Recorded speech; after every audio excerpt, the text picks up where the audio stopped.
Dry skin भएका व्यक्तिले जाडो मौसममा मुल्तानी मिट्टीको प्रयोग कसरी सुरक्षित तरिकाले गर्न सकिन्छ, आजको भिडियोमा कुरा गरौँ है त। सबैभन्दा पहिला बुझ्नुपर्ने कुरा के छ भने मुल्तानी मिट्टीमा तेल सोच्ने गुण हुन्छ। जाडो मौसममा ड्राई स्किन झन बढी सुक्खा हुने भएकाले यदि गलत तरिकाले प्रयोग गरियो भने छाला झन बढी तन्किने, रफ हुने वा जलन हुने सम्भावना हुन्छ। त्यसैले ड्राई स्किन भएका व्यक्तिले मुल्तानी मिट्टीको प्रयोग गर्दा सही मिश्रण र सही समय एकदमै महत्त्वपूर्ण हुन्छ।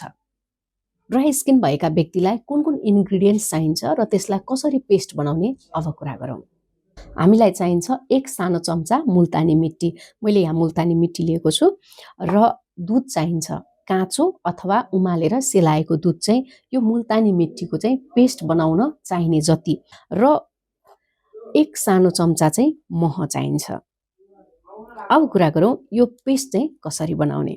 जुन मैले यहाँहरूलाई देखाएको थिएँ 1 चम्चा मुल्तानी मिट्टी र त्यसलाई पेस्ट बनाउन आवश्यक हुने जति मैले यसमा दुधको प्रयोग गरेको छु। दुध यहाँहरूले काँचो अथवा उमालेर सेलाएको दुध लिन सक्नुहुन्छ र त्यसमा चाहिँ 1 सानो चम्चा चाहिँ मह मिसाएर यो पेस्ट चाहिँ रेडी बनाइसकेको छु।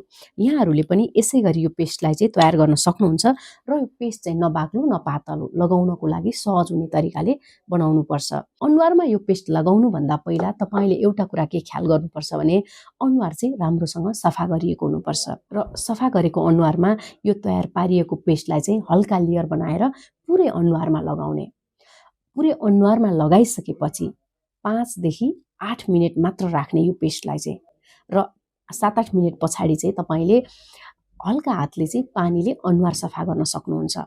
र अर्को महत्त्वपूर्ण कुरा के छ भने अनुहार सफा गरिसकेपछि अनिवार्य रूपमा चाहिँ मोइस्चराइजर वा 1-2 थोपा नेचुरल ओइल चाहिँ तपाईँले अनुहारमा लगाउनु पर्ने हुन्छ।